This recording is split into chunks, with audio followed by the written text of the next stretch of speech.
ये मौखिक क्वेश्चन है, एकदम गौर से सुनिए। कहता है 60 पैसे प्रति रुपया आयकर देने के बाद, 7 पैसे प्रति रुपया आयकर का मतलब क्या हुआ?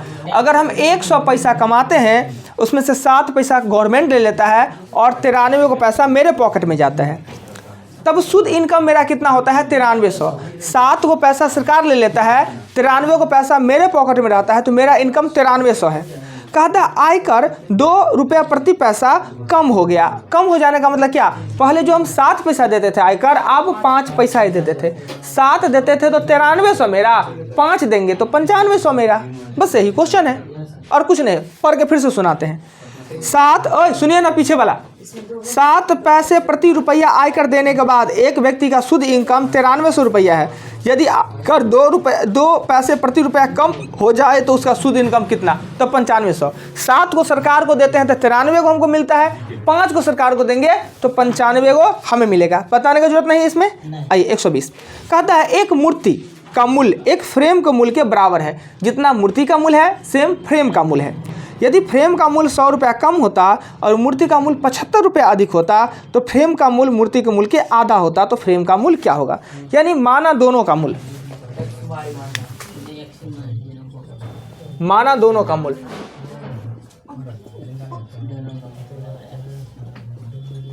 दोनों का मूल्य x रुपया है। x रुपया मूर्ति का मूल्य है, x रुपया ही फ्रेम का मूल्य है। कहता है मूर्ति का 100 रुपया कम होता और फ्रेम का 75 रुपया ज़्यादा होता था। इससे ये आधा तो इससे ये दुगुना, यानी इसको 2 से गुना कर दीजिए। यही ना कहा कि जितना फ्रेम का मूल्य है उतना ही मूर्ति का मूल्य है, दोनों बराबर है। फ्रेम का x तो मूर्ति का भी x। फ्रेम का 100 कम, मूर्ति का 100 कम होता और फ्रेम का 75 ज़्यादा होता तो फ्रेम के मूल्य से मूर्ति का मूल्य आधा हो जाता। तो इससे ये आधा हो या इससे ये दुगुना हो, बात तो बराबर है। अब ये होगा 2x माइनस 100 200 और x प्लस 75 इधर लाएंगे तो x बराबर, आपको फ्रेम का मूल्य पूछे तो भी 275, मूर्ति का पूछे तो भी 275। माइनस कैसे हो जाएगा? प्लस हो जाएगा ना। तो पूछ रहा है किसका मूल्य पूछ रहा है, तो फ्रेम का मूल्य कितना होगा? तो 275 रुपया होगा। क्लियर? आइए 121 में कहता है क्या कि राम के सेविंग बैंक खाता में 1000 रुपया है। वो प्रत्येक माह के प्रथम सप्ताह में 500 रुपया निकालता है। देखिए मेरे खाता में 1000 रुपया है, हम महीना के पहला सप्ताह, अभी पहला सप्ताह है, हमने उसमें से 500 रुपया निकाला। किए क्या? उसका सब्जी खरीदे और ठेला पे पूरा महीना सब्जी बेचे। ठीक, उस 500 रुपया से कमा के और अंतिम सप्ताह में हम उसमें 750 रुपया डाल देते हैं। फिर अगले महीना के प्रथम सप्ताह में 500 रुपया निकालते हैं, सब्जी खरीदते हैं, पूरा महीना बेचे, फिर 750 रुपया डाल दिए। यानी अर्थात कहने का मतलब कि उसका धन है वो 3 गुना कब हो जाएगा? अभी 1000 है तो 3 गुना होना मतलब 3000। तो उस समय जमा कितना करना पड़ेगा? 2000। 2 है तब ना 3 गुना। प्रत्येक महीना हम जमा कितना करते हैं? तो 550 निकाल के 250 रुपया जमा करते हैं ना। तो प्रत्येक माह जमा 750 रुपया जमा करते हैं। 500 रुपया तो निकाले हुए हैं तो 250 रुपया जमा करते हैं। 3 गुना अर्थात 1000 को 3 से गुना करेंगे तो 3000। 1000 तो मेरे खाता में था ही, तो जमा करेंगे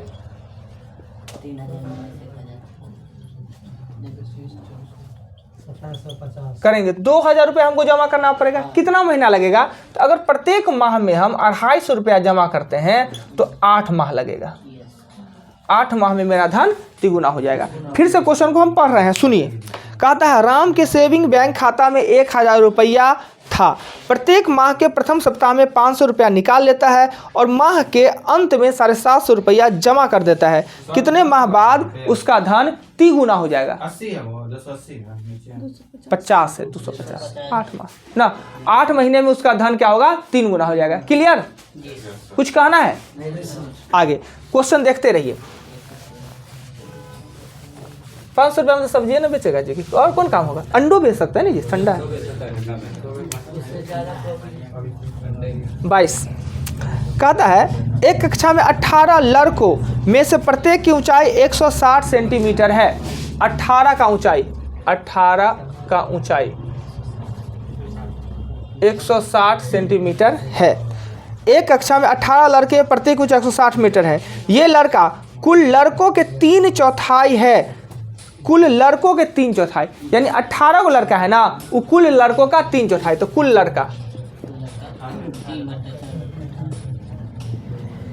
लड़का अगर x वो है तो x का 3/4 बराबर 18 है, तो लड़का का संख्या कितना हो जाएगा कक्षा में? 24। इस कक्षा में सिर्फ 18 गो का बात कहा 160 सेंटीमीटर का है, और बाकी का प्रोटीन का कमी है, उससे छोटा है। तो ये 18 गो है, कुल का 2/3 है, यानी कुल कितना x गो 2/3 मतलब 24 गो। अब क्या कहता है कि लड़कों की संख्या कक्षा में सभी छात्रों की संख्या का 2/3 है। ये जो लड़का है ना, लड़का ये पूरे कक्षे का 2/3, तो कक्षा में तो लड़की भी होगी। कुल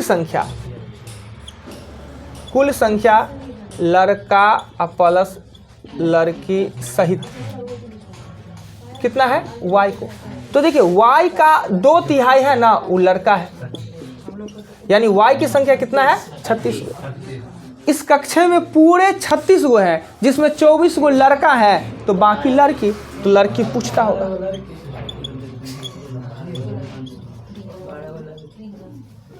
फिर से समझाते हैं। यह एक कक्षा है, इसमें कितने स्टूडेंट हैं पता नहीं, अभी हमें पता नहीं है स्टार्टिंग में। इसमें से 18 गो लड़का चुने ना, वो 160 सेंटीमीटर का है, जो कि सभी लड़के का 3/4 है। जो 18 गो लड़का चुने हैं, लड़का का 3/4 है, तो कुल लड़का x का 3/4 18, लड़का कितना होगा? 24। और जो लड़का है 24 को, वो पूरे कक्षा में जितने स्टूडेंट है उसका 2/3 है। तो कुल है लड़का लड़की सहित कुल है कक्षा में y गो स्टूडेंट, y गो में 2/3 लड़का मतलब 24 गो, तो y का माना गया 36, तो लड़की कितना हो जाएगा? तो लड़की हो जाएगा 12 गो। क्लियर बेटा? दे यही पूछ रहा था। क्वेश्चन फिर से पढ़े। आइए 22 के बाद क्वेश्चन, ये सब टफ क्वेश्चन सब है, अपने साथ बनाइएगा तो बनेगा नहीं, इसलिए हम ही को बनाना होगा। 23 कहता है एक कमरे में कुछ बेंच हैं, इस कमरे में कुछ बेंच हैं, 4 छात्र प्रत्येक बेंच पर बैठते हैं तो 3 बेंच खाली हो जाता है। हमने कहा कि प्रत्येक बेंच पे 4-4 स्टूडेंट बैठे तो 3 गो बेंच खाली रह जाता है, 3 गो खाली रह जाता है। तो सोचे 3 गो खाली है, कसम कस हो रहा है। तो अगले दिन क्या कहे कि प्रत्येक बेंच पे 3 ही बैठिए, 3 बैठिए तो 3 छात्र खड़ा रह जाते हैं। तो कुल कितने छात्रों की संख्या आखिर इस कक्षा में कितना है? आज हमने कहा उतना ही स्टूडेंट को 4-4 बैठिए तो 3 गो बेंचे खाली हो गया, और कल कहें 3-3 को बैठिए तो 3 गो बच्चे खाली रह गया, खड़ा रह गया। तो आखिर कक्षा में कितने स्टूडेंट? माना बेंचों की संख्या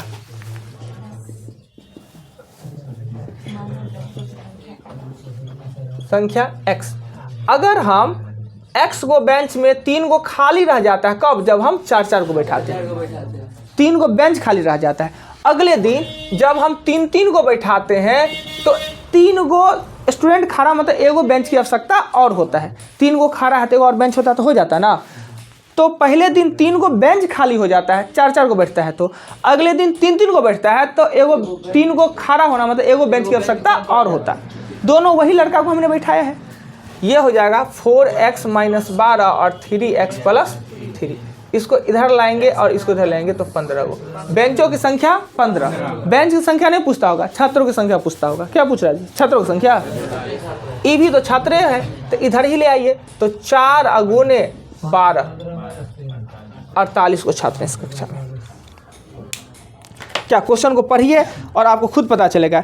एक कमरे में कुछ बेंच हैं, यदि 4 छात्रों को प्रत्येक बेंच पर बैठाते हैं तो 3 बेंच खाली रह जाते हैं, और प्रत्येक बेंच पे 3 छात्र बैठाते हैं तो 3 छात्र खड़ा रह जाते हैं ना। उसमें बेंच खाली हो जाता है, इसमें छात्र खड़ा रह जाते हैं ना।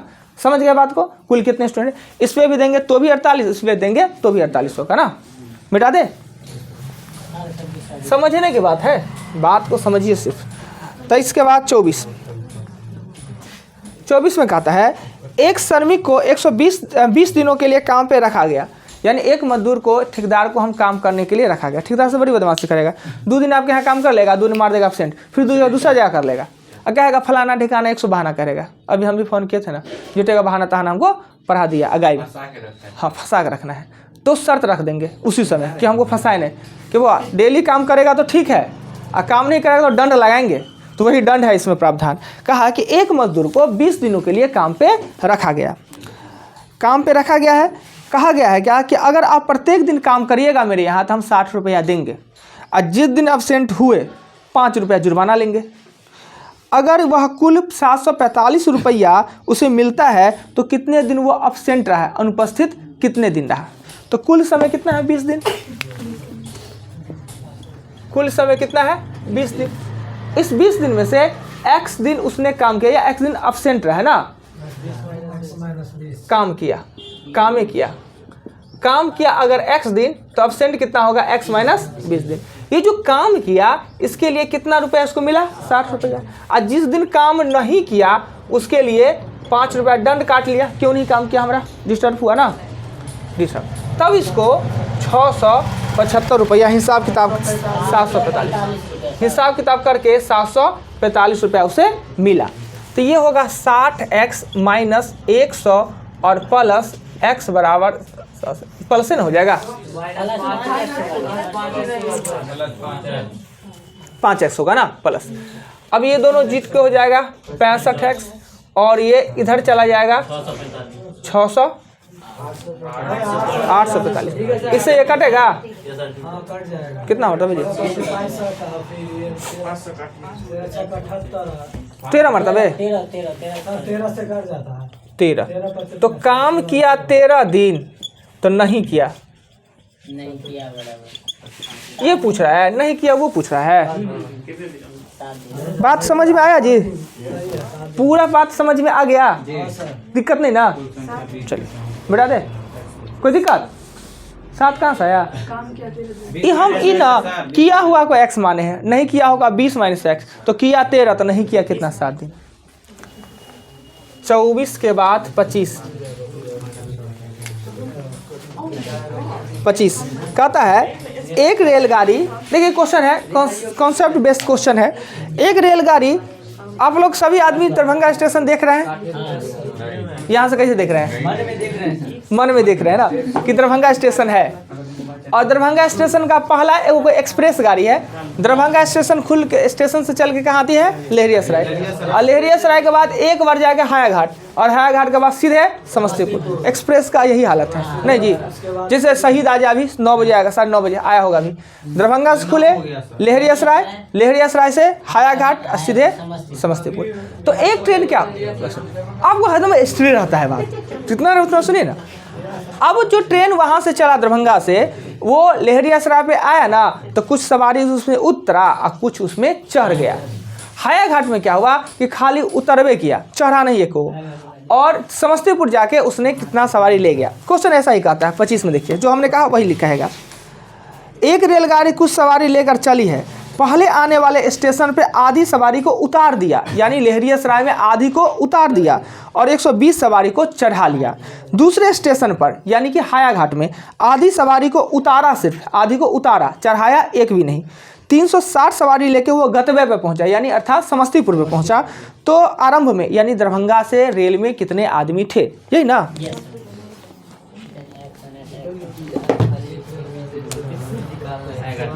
माना कि आरंभ में x को आदमी, आरंभ में x को था, लहरियासराय में आधा उतर गया और चढ़ गया कितना 120। इस दरभंगा में लहरियासराय में आधा उतर गया, चढ़ गया 120। हायाघाट में सिर्फ आधा उतरा, आधा उतरा, आधा उतरा मतलब 2 से भागा कीजिए या गुना 1/2 से कीजिए, तब ये समस्तीपुर पहुंचा तो 360 को लेके पहुंचा। यही आपका आंसर, देख लीजिए कहीं आपत्ति लगे तो। क्वेश्चन समझ जाइएगा तो एक लाइन में बनता है समीकरण। आगे चले 126, हम ही तो वही चाह रहे हैं। कुछ व्यक्ति एक कमेटी में बराबर बराबर धन देते हैं, कुछ व्यक्ति है बराबर बराबर धन दे के 3 लाख रुपया एकत्र किए। यदि प्रत्येक व्यक्ति 50 रुपया अधिक देते तो कुल 3,25,000 रुपया एकत्र होता। कमेटी में कितने व्यक्ति हैं, पहले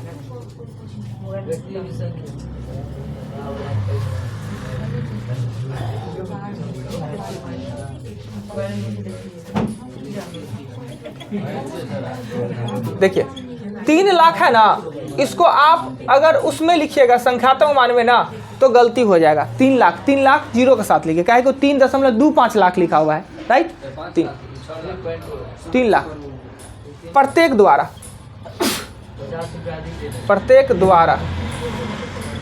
दिया गया धन, प्रत्येक द्वारा दिया गया धन कितना हो जाएगा, तो 3 लाख बट्टा x। अब क्या हो गया कि वही व्यक्ति है और धन कितना जमा होता है, 3,25,000। कब, जब प्रत्येक धन देते हैं 50 रुपया अधिक। अब क्या होगा, इसमें कितना होगा, 3,25,000 x को व्यक्ति देते हैं, इसमें 50 रुपया ज़्यादा देते हैं, इसमें 50 रुपया कम देते हैं, यानी इसमें ज़्यादा देता है। तो 3 2 5 1 2 3 x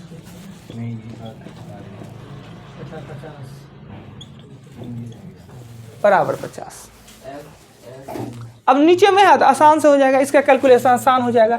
ये x लेंगे, हम समझा दे रहे हैं, नहीं समझे तो ये 0 काट दिए, 25 500 आदमी है था जी, है ऑप्शन में, देखिए फिर समझाते हैं।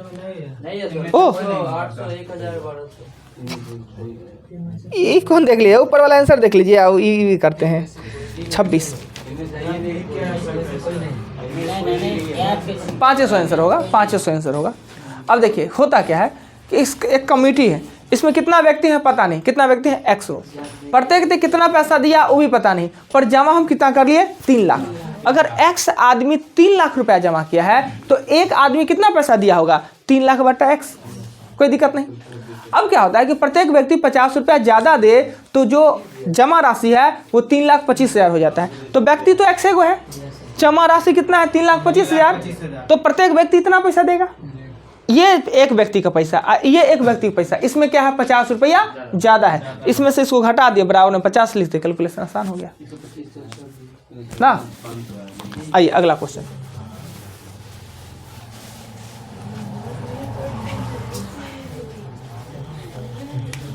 एक 127 में कहता है क्या, एक कक्षा में कुछ कॉपी बराबर बांटने थे। इस क्लास में कॉपी का बंटवारा करना है, बराबर कॉपी बंटवारा करना है। प्रत्येक छात्र को छात्रों की संख्या के 8वां भाग के बराबर कॉपी मिला। छात्रों अगर आधे होते तो प्रत्येक को 16 कॉपी मिलता, तो कुल कॉपी की संख्या।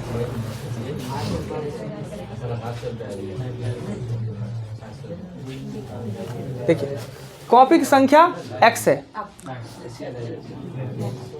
और बच्चों की संख्या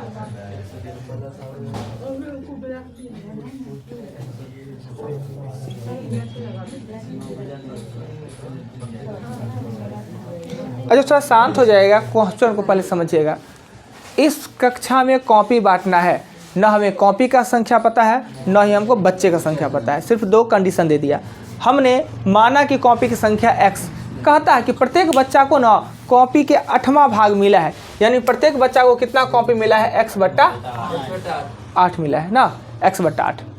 अगर बच्चा आधा होता तो यही कॉपी, अगर बच्चा आधा होता तो बच्चों की संख्या कितना होगा, तो इन दोनों को गुना करेंगे तो बच्चों की संख्या निकल जाएगा ना, ये दोनों को गुना करेंगे। ये कॉपी की संख्या है और प्रत्येक बच्चे को मिला, तो बच्चों की संख्या कितना हो जाएगा, गुना कर देंगे तब ना। भारी तो नहीं बना रहे, तो हौला बनाना पड़ेगा। हाँ चलिए, बच्चों की संख्या x गुने x बट्टा 8 यानी x स्क्वायर बट्टा 8। कहता है कि अगर बच्चे की संख्या आधा होता तो, बच्चे की संख्या भारी बना दे रहे हैं जी, ऐसे भारी हो जाएगा, कुछ अलग करना होगा। बच्चों की संख्या मानते हैं, माना कि वैसे भी बन जाएगा। बच्चों की संख्या अगर मेरे पास x है और प्रत्येक बच्चे को मिला है x बट्टा 8, तो कुल कॉपी हो जाएगा x गुने x बट्टा 8 यानी x स्क्वायर बट्टा 8 ना। कहता है कि बच्चों की संख्या आधी होती, कॉपी तो वही होगा, तो प्रत्येक बच्चे को कितना कॉपी मिलेगा, 16 कॉपी मिलेगा। अगर बच्चों की संख्या आधी होती तो वही कॉपी प्रत्येक बच्चा को कितना मिलता, 16 को। अब देखिए ये कुल कॉपी है, कुल कॉपी कैसे निकालेंगे? कुल कॉपी बच्चों की संख्या गुने बच्चों को दी गई कॉपी बराबर कुल कॉपी की संख्या। तो x बट्टा 2 गुने 16 बराबर x स्क्वायर बट्टा 8। इससे इसको कट कर दिए ना, इससे इसको 4 काट दिए, x का मान 64। बच्चों की संख्या पूछ रहा है ना, क्वेश्चन नंबर 100 कॉपी की संख्या पूछ रहा है 27 में। तो ये बच्चों की संख्या लिखा, तो कॉपी की संख्या होगा x स्क्वायर बट्टा 8। तो कॉपी की संख्या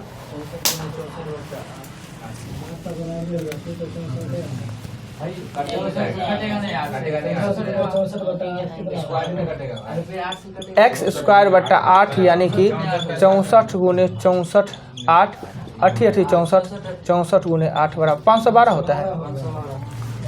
फिर से समझाते हैं, ये थोड़ा सा लेंदी क्यों हो गया? क्योंकि दो को पद अननोन है, ना बच्चा हमें पता है ना हमें कॉपी पता है। अगर दोनों एक्स वाई करके बनाते तो दो समीकरण बनता, थोड़ा और भारी ना हो जाता।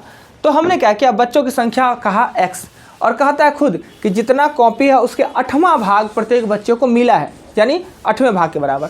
तो प्रत्येक को मिला x बट्टा 8, जितना बच्चा उसके 8वें भाग के बराबर उसको कॉपी मिला। तो कुल कॉपी कितना हो जाएगा? तो x गुने इतना, कुल कॉपी x स्क्वायर बट्टा 8। फिर कंडीशन दूसरा कहता है कि अगर बच्चा आधा होता तो प्रत्येक बच्चा को 16 कॉपी मिलता है। बच्चा आधा होता तो प्रत्येक को 16, कुल कॉपी तो वही। अब इस समीकरण को हमने हल कर लिया, x निकल गया, तो x निकला बच्चा, हमें चाहिए कॉपी की संख्या। कॉपी की संख्या मान के बना रहे तो थोड़ा भारी हो जा रहा था ना, बनता वैसे भी बन जाता ना, या x y करके भी बनाएंगे तो भी बन जाता। आप कॉपी की संख्या भी मान के बना सकते हैं।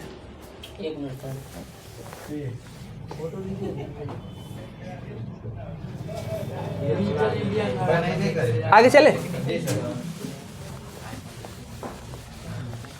क्वेश्चन 28 में कहता है क्या कि 4 आदमी तथा 2 औरत, 4 आदमी और 2 औरत का मासिक वेतन है वो 46,000 है। 4 आदमी और 2 औरत को एक महीना में 46,000 वेतन मिलता है। प्रत्येक औरत आदमी से 500 रुपया अधिक मिलता है। अरे बाप रे बाप, आदमी को यदि ए रुपया तो औरत को कहता है कि औरत को आदमी से 500 रुपया अधिक मिलता है। अब इस समीकरण पे 4 आदमी को ए रुपया मिलता है और 2 आदमी को ए प्लस 500 रुपया इक्वल 46,000 रुपया। ये 4a प्लस 2a प्लस 1,000 बराबर 46,000। ये इधर जाएगा 45 से हो जाएगा 6a बराबर 45,000। तो पूछता है क्या कि प्रत्येक औरत का मासिक वेतन कितना है? तो a बराबर होगा 45/6। 3 से काटेंगे, 3 दूना और 15, 7,500 है ना। पॉइंट में क्या होगा? 7.5 क्या नहीं घटेगा, 7,500। तो औरत का पूछ रहा है तो 8,000।